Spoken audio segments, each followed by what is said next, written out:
Welcome to the Bible in a Year, Old and New Testament Bible Reading Plan for 2025, Audio Edition. May 2nd, 1 Kings chapters 3, 4, and 5, and Luke chapter 23, verses 1 to 26. 1 Kings chapter 3. Solomon asks for wisdom. Solomon made an alliance with Pharaoh, the king of Egypt, and married one of his daughters. He brought her to live in the city of David until he could finish building his palace and the temple of the Lord and the wall around the city. At that time, the people of Israel sacrificed their offerings at local places of worship, for a temple honoring the name of the Lord had not yet been built. Solomon loved the Lord and followed all the decrees of his father David, except that Solomon, too, offered sacrifices and burned incense at the local places of worship. The most important of these places of worship was at Gibeon, so the king went there and sacrificed 1,000 burnt offerings. That night the Lord appeared to Solomon in a dream, and God said, "What do you want? Ask, and I will give it to you." Solomon replied, "You showed great and faithful love to your servant my father David, because he was honest and true and faithful to you. And you have continued to show this great and faithful love to him today, by giving him a son to sit on his throne. Now, O Lord my God, you have made me king instead of my father David, but I am like a little child who doesn't know his way around. And here I am in the midst of your own chosen people, a nation so great and numerous they cannot be counted. Give me an understanding heart so that I can govern your people well and know the difference between right and wrong. For who by himself is able to govern this great people of yours?" The Lord was pleased that Solomon had asked for wisdom. So God replied, "Because you have asked for wisdom in governing my people with justice, and have not asked for a long life or wealth, or the death of your enemies, I will give you what you asked for. I will give you a wise and understanding heart, such as no one else has had or ever will have. And I will also give you what you did not ask for, riches and fame. No other king in all the world will be compared to you for the rest of your life. And if you follow me and obey my decrees and my commands as your father David did, I will give you a long life." Then Solomon woke up and realized it had been a dream. He returned to Jerusalem and stood before the ark of the Lord's covenant, where he sacrificed burnt offerings and peace offerings. Then he invited all his officials to a great banquet. Solomon judges wisely. Some time later, 2 prostitutes came to the king to have an argument settled. "Please, my lord," one of them began, "this woman and I live in the same house. I gave birth to a baby while she was with me in the house. 3 days later, this woman also had a baby. We were alone. There were only 2 of us in the house. But her baby died during the night when she rolled over on it. Then she got up in the night and took my son from beside me while I was asleep. She laid her dead child in my arms and took mine to sleep beside her. And in the morning when I tried to nurse my son, he was dead. But when I looked more closely in the morning light, I saw that it wasn't my son at all." Then the other woman interrupted, "It certainly was your son, and the living child is mine." "No," the first woman said, "the living child is mine, and the dead one is yours." And so they argued back and forth before the king. Then the king said, "Let's get the facts straight. Both of you claim the living child is yours, and each says that the dead one belongs to the other. All right, bring me a sword." So a sword was brought to the king. Then he said, "Cut the living child in 2, and give half to one woman and half to the other." Then the woman who was the real mother of the living child, and who loved him very much, cried out, "Oh no, my lord, give her the child. Please do not kill him." But the other woman said, "All right, he will be neither yours nor mine. Divide him between us." Then the king said, "Do not kill the child, but give him to the woman who wants him to live, for she is his mother." When all Israel heard the king's decision, the people were in awe of the king, for they saw the wisdom God had given him for rendering justice. 1 Kings chapter 4. Solomon's officials and governors. King Solomon now ruled over all Israel, too, and these were his high officials. Azariah son of Zadok was the priest. Elihoreph and Ahijah, the sons of Shisha, were court secretaries. Jehoshaphat son of Ahilud was the royal historian. Benaiah son of Jehoiada was commander of the army. Zadok and Abiathar were priests. Azariah son of Nathan was in charge of the district governors. Zabud son of Nathan, a priest, was a trusted advisor to the king. Ahishar was manager of the palace property. Adoniram son of Abda was in charge of forced labor. Solomon also had 12 district governors who were over all Israel. They were responsible for providing food for the king's household. Each of them arranged provisions for 1 month of the year. These are the names of the 12 governors: Ben-Hur, in the hill country of Ephraim; Ben-Deker, in Makaz, Shalbim, Beth-Shemesh, and Elon-Bethanan; Ben-Hezd in Araboth, including Soko and all the land of Hepher; Ben-Abinadab, in all of Naphoth-Dor.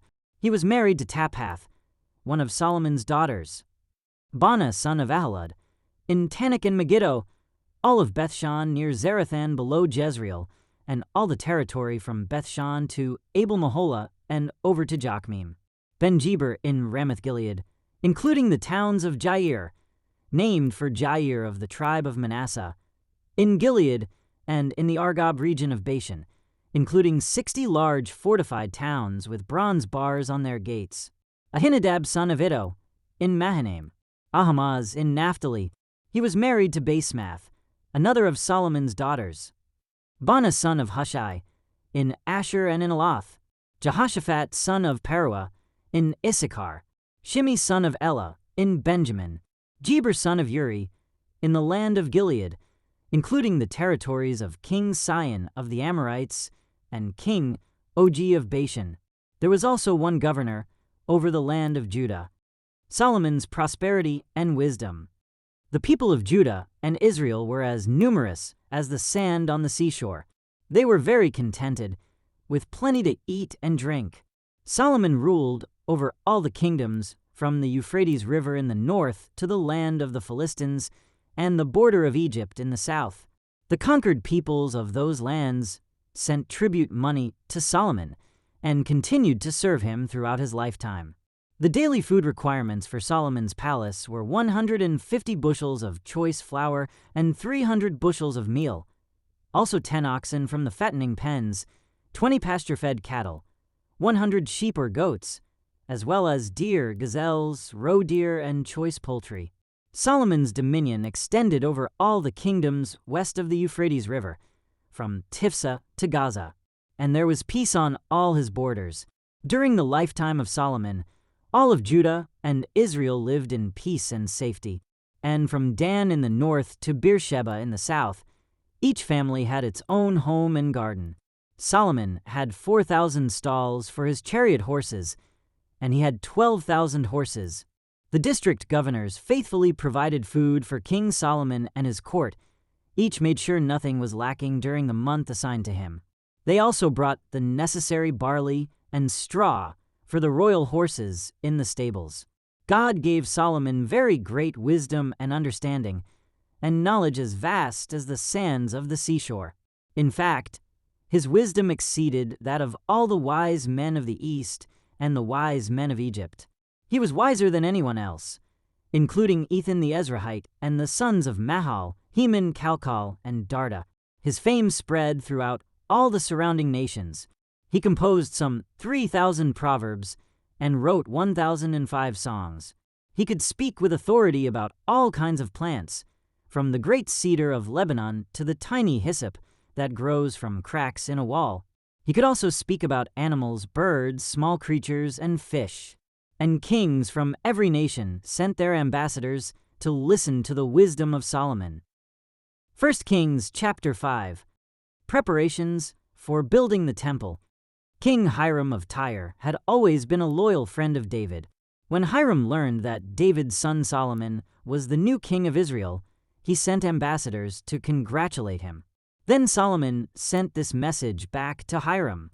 "You know that my father David was not able to build a temple to honor the name of the Lord his God because of the many wars waged against him by surrounding nations. He could not build until the Lord gave him victory over all his enemies. But now the Lord my God has given me peace on every side. I have no enemies, and all is well. So I am planning to build a temple to honor the name of the Lord my God, just as he had instructed my father David.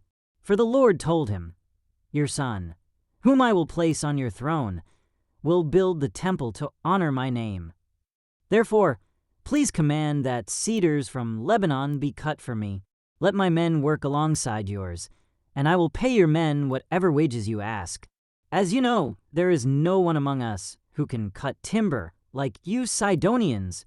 When Hiram received Solomon's message, he was very pleased and said, "Praise the Lord today for giving David a wise son to be king of the great nation of Israel." Then he sent this reply to Solomon, "I have received your message, and I will supply all the cedar and cypress timber you need. My servants will bring the logs from the Lebanon mountains to the Mediterranean Sea and make them into rafts and float them along the coast to whatever place you choose. Then we will break the rafts apart so you can carry the logs away. You can pay me by supplying me with food for my household." So Hiram supplied as much cedar and cypress timber as Solomon desired. In return, Solomon sent him an annual payment of 100,000 bushels of wheat for his household and 110,000 gallons of pure olive oil. So the Lord gave wisdom to Solomon, just as he had promised, and Hiram and Solomon made a formal alliance of peace. Then King Solomon conscripted a labor force of 30,000 men from all Israel. He sent them to Lebanon in shifts, 10,000 every month, so that each man would be 1 month in Lebanon and 2 months at home. Adoniram was in charge of this labor force. Solomon also had 70,000 common laborers, 80,000 quarry workers in the hill country, and 3,600 foremen to supervise the work. At the king's command, they quarried large blocks of high-quality stone and shaped them to make the foundation of the temple. Men from the city of Jebel helped Solomon's and Hiram's builders prepare the timber and stone for the temple. Luke chapter 23, verses 1 to 26. Jesus' trial before Pilate. Then the entire council took Jesus to Pilate, the Roman governor. They began to state their case. "This man has been leading our people astray by telling them not to pay their taxes to the Roman government, and by claiming he is the Messiah, a king." So Pilate asked him, "Are you the king of the Jews?" Jesus replied, "You have said it." Pilate turned to the leading priests and to the crowd and said, "I find nothing wrong with this man." Then they became insistent. "But he is causing riots by his teaching wherever he goes, all over Judea, from Galilee to Jerusalem." "Oh, is he a Galilean?" Pilate asked. When they said that he was, Pilate sent him to Herod Antipas, because Galilee was under Herod's jurisdiction, and Herod happened to be in Jerusalem at the time. Herod was delighted at the opportunity to see Jesus, because he had heard about him and had been hoping for a long time to see him perform a miracle. He asked Jesus question after question, but Jesus refused to answer. Meanwhile, the leading priests and the teachers of religious law stood there shouting their accusations. Then Herod and his soldiers began mocking and ridiculing Jesus. Finally, they put a royal robe on him and sent him back to Pilate.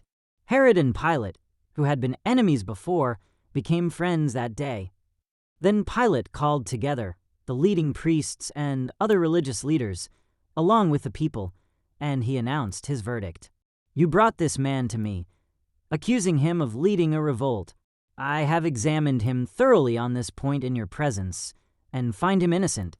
Herod came to the same conclusion and sent him back to us. "Nothing this man has done calls for the death penalty, so I will have him flogged, and then I will release him." Then a mighty roar rose from the crowd, and with one voice they shouted, "Kill him, and release Barabbas to us." Barabbas was in prison for taking part in an insurrection in Jerusalem against the government and for murder. 20 Pilate argued with them, because he wanted to release Jesus. But they kept shouting, "Crucify him! Crucify him!" For the third time he demanded, "Why? What crime has he committed?